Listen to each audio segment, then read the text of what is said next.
Est-ce que vous êtes prêts pour la parole de Dieu? Alors, on va commencer par, on va dire, des faits. Est-ce que vous savez que l'une des premières causes de divorce en France, c'est, vous savez? Le péché, oui. Ouais, ouais. Quelle est la première cause, ou l'une des premières causes de divorce en France? La violence, l'infidélité, c'est la première cause. La deuxième cause, vous savez ce que c'est? Oui, l'argent.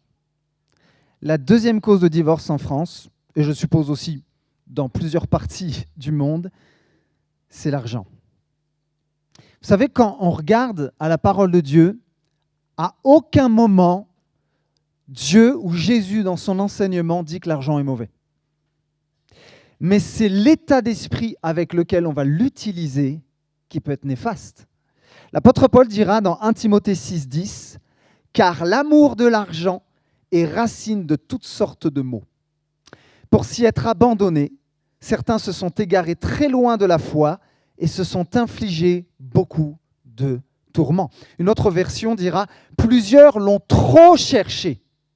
C'est pourquoi ils se sont perdus loin de la foi. » Et alors que j'étudiais ce texte, quand j'étais petit, mes parents m'avaient offert pour mon anniversaire le livre de la jungle. Vous avez déjà regardé le livre de la jungle? Et à un moment donné, Mowgli se trouve sur un arbre et il rencontre le serpent Kaa. Vous vous rappelez de ça? Et Kaa va arriver et puis il va lui chanter cette fameuse chanson « Et confiance croise en moi ». Et ses yeux vont tourner comme ça de toutes les couleurs. Et Mowgli va être comme hypnotisé. Et alors qu'il est hypnotisé par ce serpent, il ne peut plus se défendre. Il est en danger. Quand un homme, une femme, recherche à tout prix l'appât du gain, il va tellement être hypnotisé par l'argent qu'il va finir par se mettre en danger, spirituellement parlant, mais il va mettre en danger son couple, son foyer, ses relations, sa relation avec Dieu également. Waouh! L'amour de l'argent crée malheureusement des conflits, de la jalousie et des peurs. Je voudrais vous citer, c'est une citation très intéressante d'un prédicateur en Angleterre. C'est au XVIIIe siècle, il a été aussi un auteur prolifique. Son nom, c'est J.C. Ryle. Et voici ce qu'il dira. « En vérité, l'argent est l'une des possessions qui procure le plus d'insatisfaction. C'est vrai qu'il élimine certains soucis, mais il en crée autant qu'il n'en supprime. Il y a le mal qu'on se donne pour l'acquérir, il y a l'anxiété pour le conserver, il y a les tentations quant à la manière de le dépenser, il y a la culpabilité quand on en abuse, et il y a la tristesse quand on le perd. » Alors pendant ces 2 dimanches, on va faire une mini-série et on va se pencher pendant 2 dimanches sur une réflexion. Et voici quelle est cette réflexion. Que dit la Bible sur l'argent? Et j'ai appelé cette mini-série de 2 messages « Dieu, moi et l'argent ». Vous êtes prêts? Alors quel est le but de cette série? Cette série va nous permettre de faire un bilan sur le rapport que nous avons à l'argent en tant que chrétiens. Parce que ton rapport à l'argent est un indicateur de comment ou de quel est ton rapport à Dieu. Ton rapport à l'argent en dit quelque part long sur ta maturité spirituelle. Alors le titre du message d'aujourd'hui, je l'ai appelé « L'argent, c'est une question. Est-il ton serviteur ou est-ce que l'argent est ton maître ?» Quelqu'un dit ceci, l'argent est un bon serviteur, mais il est un très mauvais maître. Voici ce que Jésus dira dans les évangiles.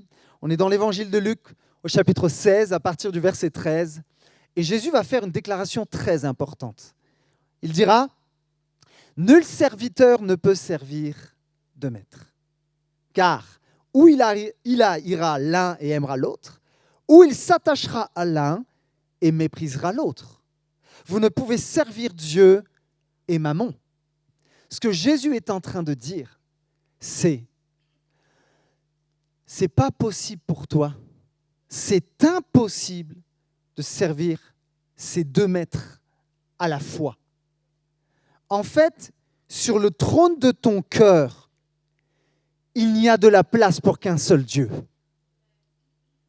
Et maman se cherche des serviteurs sur toute la surface de la terre. Et malheureusement, il en a trouvé beaucoup. On trouve maman dans le système économique et financier actuel.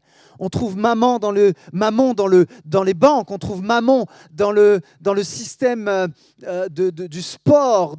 On trouve maman dans la musique. Maman est partout. Et maman domine au sein de cette génération. Alors, on va creuser un petit peu, et mon premier point est celui-ci. On va essayer de comprendre quel est l'esprit de maman. Vous êtes avec moi? On va comprendre, on va discerner avec la parole de Dieu quel est l'esprit de maman. Mais qui est maman? Eh bien, maman, c'est un mot araméen qui signifie richesse. Et ce mot vient en fait de Babylone à la base. Et la première partie du mot de Babylone, c'est le mot Babel. C'est de Babel que vient Babylone. Vous savez ce que veut dire Babel? Babel signifie confusion.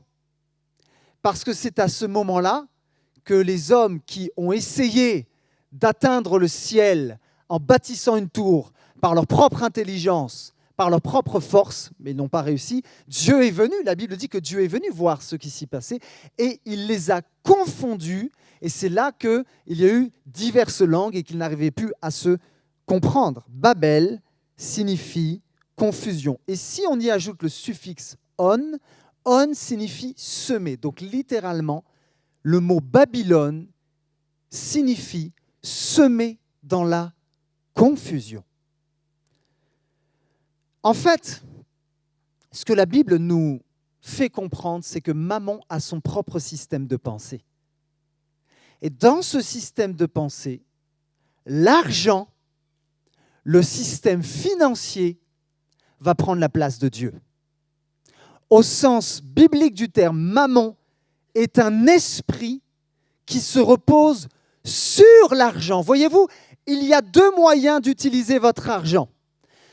Vous pouvez utiliser votre argent en étant, comment je pourrais dire ça, avec l'esprit de maman, ou vous pouvez utiliser votre argent avec l'esprit de Dieu.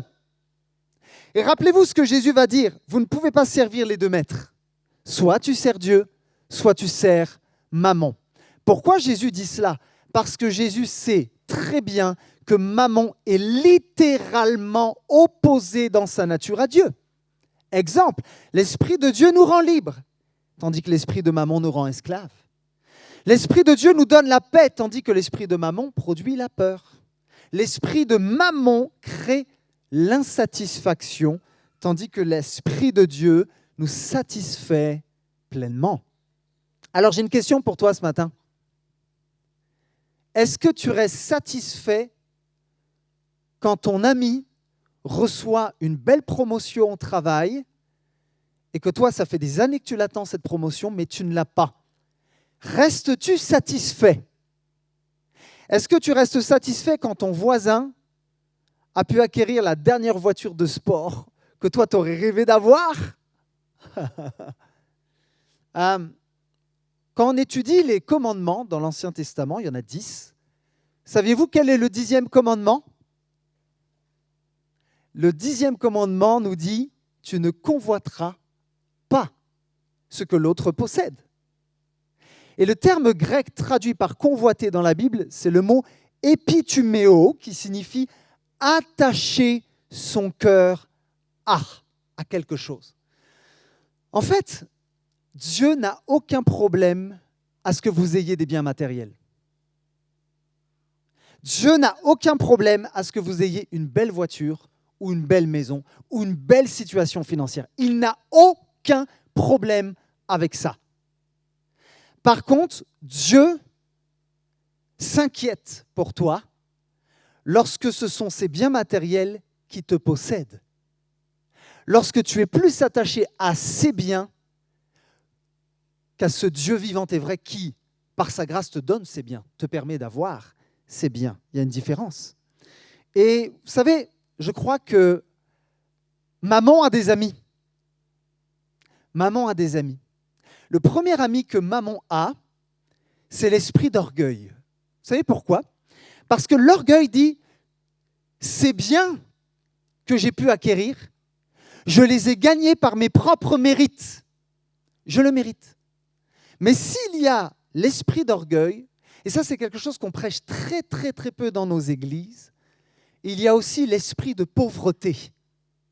Parce qu'on condamne souvent la richesse, l'opulence, les choses ostentatoires, mais on parle très peu dans nos milieux chrétiens de l'esprit de pauvreté.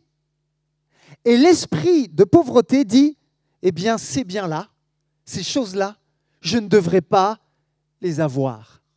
Et si vous réfléchissez bien, l'esprit d'orgueil et l'esprit de pauvreté ont quelque chose en commun. Vous savez ce que c'est? En fait, ils nous poussent continuellement à nous comparer, qu'on soit pauvre ou qu'on soit riche. Mais laisse-moi te dire une chose, la comparaison peut détruire quelque chose dans ta vie. Vous savez quoi? La comparaison va détruire au fur et à mesure ta satisfaction. Parce qu'un enfant de Dieu, c'est une personne qui est censée être satisfait, être satisfaite en Jésus-Christ. Amen. La comparaison peut détruire ta satisfaction. J'irai un petit peu plus loin sur l'esprit de pauvreté. Je crois que dans nos milieux chrétiens, on a associé la pauvreté, vous savez à quoi? À la spiritualité. Plus j'ai une petite maison, plus j'ai une petite voiture, plus j'ai des petits revenus, et plus je glorifie Dieu. Parce que la Bible dit, soyez sobres. Donc tous mes vêtements, il faut que j'achète au max à Kiabi. Et encore Kiabi, voilà. Mais le Dior, le Chanel, tout ça, c'est pour les païens. Le sac à main, l'Ancel, c'est carrément une offense à Dieu d'avoir un truc comme ça, quoi. Et en fait, l'esprit de pauvreté rejette ce qui, quelque part, est beau.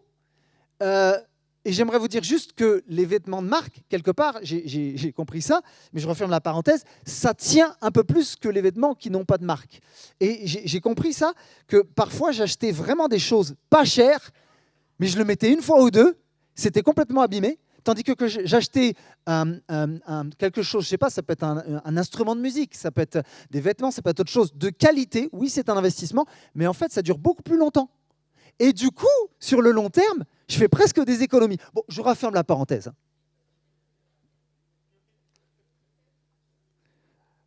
Voilà. On a associé la pauvreté à la spiritualité. J'ai une petite anecdote par rapport à ça. Je crois que j'ai vécu à un moment donné dans ma vie avec l'esprit de pauvreté. Vous savez, je suis fils de pasteur. Les pasteurs, en tout cas à l'époque de mes parents, dans les années 80, 90, si le pasteur venait avec une voiture un petit peu trop grosse, c'était chaud. Hein. Qu'est-ce qu'il fait avec l'argent des chrétiens, celui-là? Et il y a quelque temps, ma femme m'a fait un super cadeau. Elle m'a offert une montre. Magnifique montre. Il y en a qui vont rire parce que je leur ai montré ma montre. Et j'ai cette fâcheuse manie, il y a peut-être des hommes qui vont rire, à chaque fois que ma femme achète quelque chose, de lui dire « Chérie, ça t'a coûté combien ?» À chaque fois, je vérifie, ça t'a coûté combien? Et là, quand elle m'a dit le prix, j'ai fait « Ouf !» Elle m'a dit bah, « Tu vois, cette montre-là, je l'ai achetée 5 € à Action. » Mais je vous promets, j'aime beaucoup ma montre. Bon, aujourd'hui, elle ne marche plus, il faut que je change les piles. Mais je me rappelle, un jour, j'ai été voir Joël. Tu te rappelles, Joël? Tu étais dans le hall. Et je dis, hey, Joël, devine, elle m'a coûté combien, ma montre? Et Joël m'a dit, oh, elle est belle. Au moins 150, 200 €. Et moi, je lui dis, tout fièrement, eh ben, elle m'a coûté que 5 €. Et je le disais à tout le monde, toute l'église le savait, limite. Et ma femme l'a su, c'est venu aux oreilles de ma femme. Et ma femme m'a dit, mais Greg, pourquoi tu as besoin de te justifier que tu as acheté une montre qui est belle, pas chère, à 5 €? Et en fait, je me suis dit, c'est bon. Et j'ai réfléchi à ce que ma femme m'a dit. Et je me suis dit, oui, en fait, je pense qu'au fond de moi, j'avais besoin de prouver aux autres que je n'étais pas dépensier. Vous avez vu, vous avez un pasteur qui n'est pas dépensier. Ah, il est spirituel. L'esprit de pauvreté cherche à se justifier. Et je crois qu'il faut distinguer l'esprit d'orgueil de l'esprit de pauvreté. Alors mes amis, quel est l'équilibre entre les deux? Vous savez, c'est quoi l'équilibre? La reconnaissance, la gratitude. Alors je vais vous donner quelques exemples. Peut-être que certains, vous allez vous reconnaître. Quand vous pensez à votre situation matérielle, l'orgueil dit « je mérite plus » et la pauvreté dit « je devrais me sentir coupable ». Mais la reconnaissance dit « merci Seigneur ». Quand quelqu'un vous dit « waouh, tu as une superbe maison », l'orgueil dit « oh, nous allons construire une plus grande prochainement ». Mais la pauvreté dit « ah, tu sais, nous avons fait une bonne affaire, elle était en dessous du prix du marché ». Mais la reconnaissance dit « merci, oui, le Seigneur nous a bénis ». Alléluia. Alléluia. Amen, amen. Alors résumons ceci. L'esprit de Mammon, qu'est-ce que c'est? L'esprit de Mammon dit « tu n'as pas besoin de Dieu, confie-toi dans tes richesses ». J'aimerais parler à quelqu'un de la part de Dieu. Tu cours après l'argent et tu te dis « je n'ai pas assez, il faut que je gagne davantage ». Tu te lèves tôt le matin, tu te couches tard le soir, tu fais tout ce qui est en ton pouvoir pour gagner davantage. Tu dois rembourser des dettes, peut-être que tu rêves d'acheter une voiture plus grande et tu es tellement obnubilé par l'appât du gain que tu as oublié d'avoir une relation avec ton Seigneur et ton Dieu. Laisse-moi te dire, je crois que l'Esprit de Dieu veut remettre, excuse-moi l'expression, mais les pendules à l'heure ce matin. Dieu doit être premièrement sur le trône de ton cœur. La cupidité, la convoitise et l'égoïsme sont tous des manifestations de l'esprit de Mammon. Donc maintenant que nous comprenons au travers des Écritures, que nous discernons qui est Mammon, j'aimerais qu'on voit ensemble mon second et dernier point. Si nous avons compris qui est Mammon, maintenant le Seigneur nous appelle à vaincre l'esprit de Mammon. Amen. Si l'esprit de Mammon nous pousse à nous confier dans nos richesses, j'aimerais te dire que l'Esprit de Dieu te poussera à te confier dans l'Éternel des armées. Il y a une différence, écoutez ceci, c'est très important, entre se soumettre à l'argent et soumettre ton argent à Dieu. Dans l'épître de Jacques au chapitre 4, à partir du verset 7, voici ce que l'apôtre dira. « Soumettez-vous donc à Dieu, résistez au diable. » J'aimerais dire à quelqu'un de la part de Dieu aujourd'hui, résiste à l'esprit de Mammon, mais soumets-toi à Dieu. Et il est écrit, et il fuira loin de vous. J'aimerais que tu comprennes ceci. L'argent qui est soumis à Mammon est maudit. Mais l'argent que tu soumettras à Dieu sera béni. Il y en a qui s'étonnent de travailler jour et nuit. Je ne sais pas si certains vous étiez là.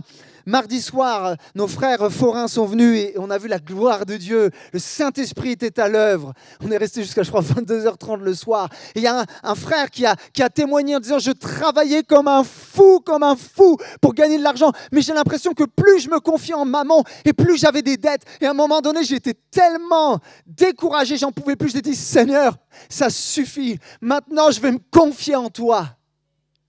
Je vais me reposer sur toi.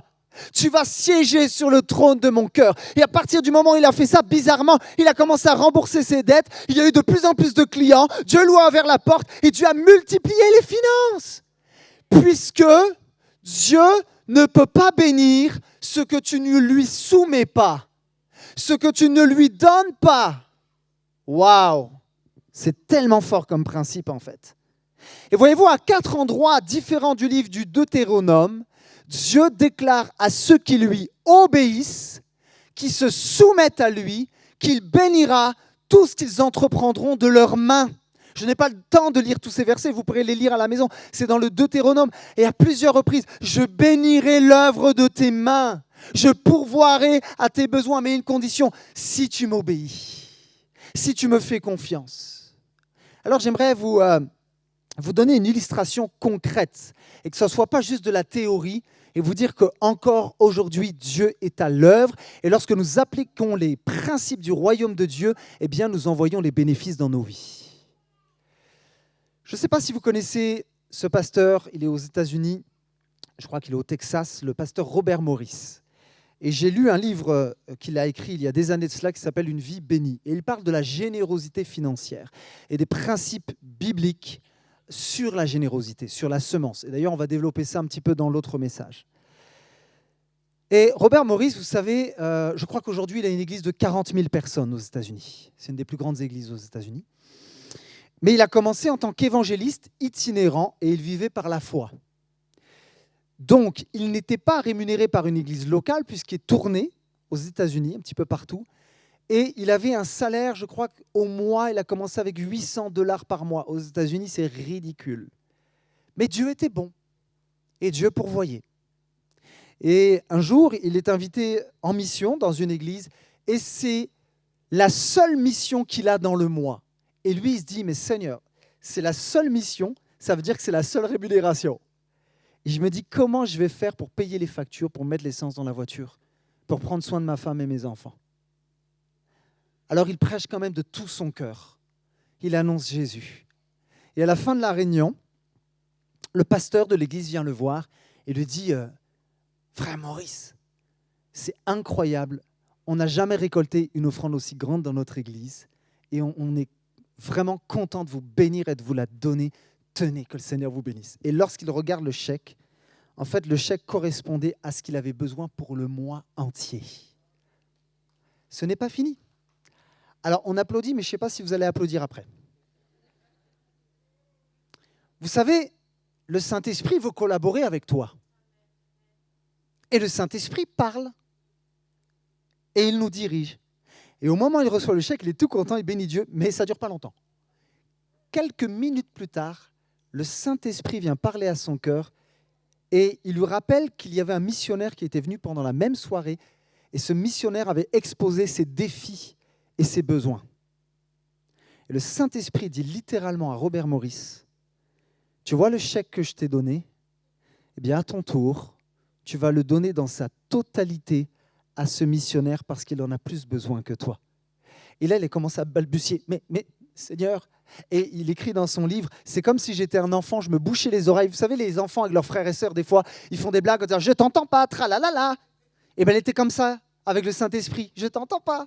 Et au bout d'un moment, il a cédé. Il a dit « Saint-Esprit, je vais obéir à ce que tu vas me demander de faire ». Il est allé voir le missionnaire. Il lui a dit « Mon frère, tiens, c'est pour la part de Dieu, c'est de la part de Dieu, sois béni ». Par la suite, il a été au restaurant avec certains chrétiens de l'église où il avait prêché.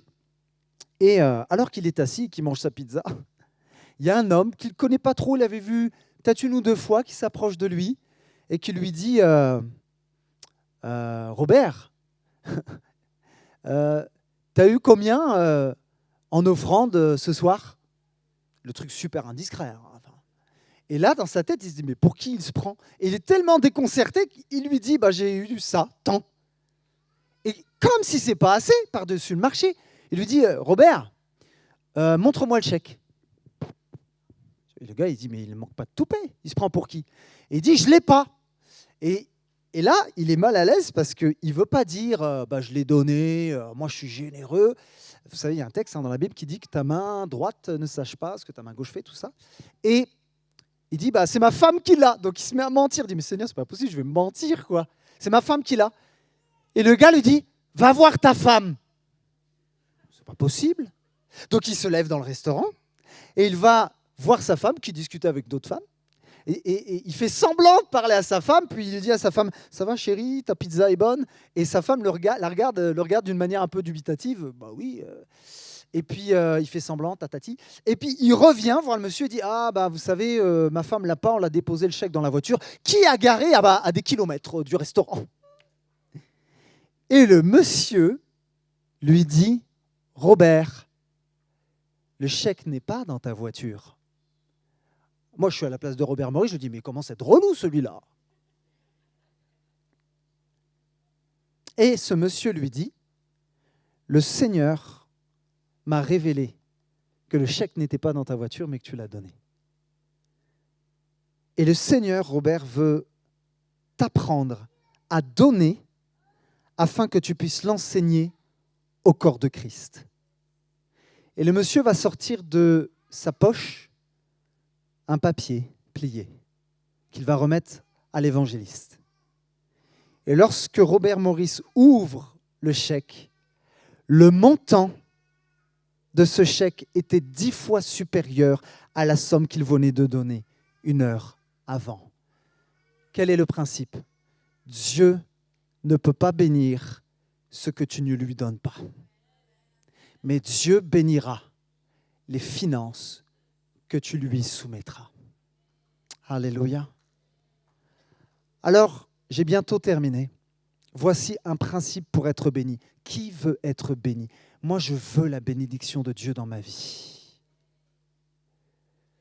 Sauf que des fois, beaucoup passent à côté de la bénédiction. Vous savez pourquoi? Je crois qu'il est très difficile de recevoir et de vivre la bénédiction de Dieu lorsque nous sommes constamment, en tant que chrétiens, la main fermée. Il y a un principe pour être béni. Il faut que tu décides d'ouvrir ta main. Dans ta vie chrétienne, je voudrais te poser cette question et je me suis posé cette question très franchement. Greg, es-tu plus souvent en mode main fermée, c'est-à-dire je retiens, je prends pour moi ou je donne? J'aime cette citation qui dit « La main qui est fermée ne peut ni donner ni recevoir. » Parfois, on s'étonne de ne pas vivre la provision de Dieu dans nos églises. Je peux être très vrai avec vous. Je suis très franc. À Orléans, je n'avais pas prévu de le dire ça, on a fait une démarche de foi avec le conseil d'administration. Vous savez ce qui m'agace parfois? Vous savez, j'en ai fait des églises et j'ai des amis pasteurs, donc j'entends plein d'histoires d'églises. Mais parfois, il y a des CA qui retiennent les finances parce qu'ils ont peur. Et ils ont le compte en banque plein à craquer, alors qu'ils pourraient bénir le pauvre, la veuve, l'orphelin, qui pourraient faire avancer le royaume de Dieu. Il dit, non, on va pas donner, on va donner juste un petit peu à la mission, on va donner juste un petit peu aux œuvres du mouvement, parce que on va être à 5 à la fin du mois, hein, puis il faut être sage. Il y a 2 ans de cela à peu près, on a décidé avec le CA d'augmenter les offrandes. Et on s'est dit, on va passer à 10. Wow. On va passer à 10%. Et on va bénir les œuvres. Et ce qu'on a vu, c'est une augmentation des offrandes d'une manière incroyable. Incroyable. Dieu a béni son Église d'une manière particulière. Amen. Je crois que quand on est la main ouverte, Dieu bénit son Église. J'appelle l'équipe de louange à venir. Amen, on a bientôt terminé. Alléluia. Alléluia. Oh Seigneur. Voulez-vous ouvrir la main? J'aimerais vous dire ceci. Jésus-Christ a ouvert la main pour toi lorsqu'il était sur la croix. Il a ouvert ses mains et dans ses mains, on y a mis des clous. Son sang a coulé. Il a été brisé pour toi, pour moi. Jésus est venu, non pas les mains fermées, mais il est venu les mains ouvertes. Et parce qu'il a ouvert ses mains pour toi, alors tu as pu recevoir le pardon des péchés. Alors tu as pu recevoir la guérison. Notre Dieu est un Dieu généreux. Il a tant aimé le monde qu'il a donné son Fils, Jésus. Dieu te tend encore la main aujourd'hui. Ses mains sont ouvertes. Et il t'appelle non pas à te confier dans tes richesses, dans ton intelligence, mais il te rappelle ceci. si j'ai ouvert mes mains pour toi, je veux que tu ouvres tes mains en retour pour les autres. Et tu verras, si tu soumets ta vie, si tu soumets tes biens, si tu soumets tes finances, alors je multiplierai, alors je te bénirai. Alléluia, alléluia. Est-ce qu'on pourrait fermer les yeux maintenant ?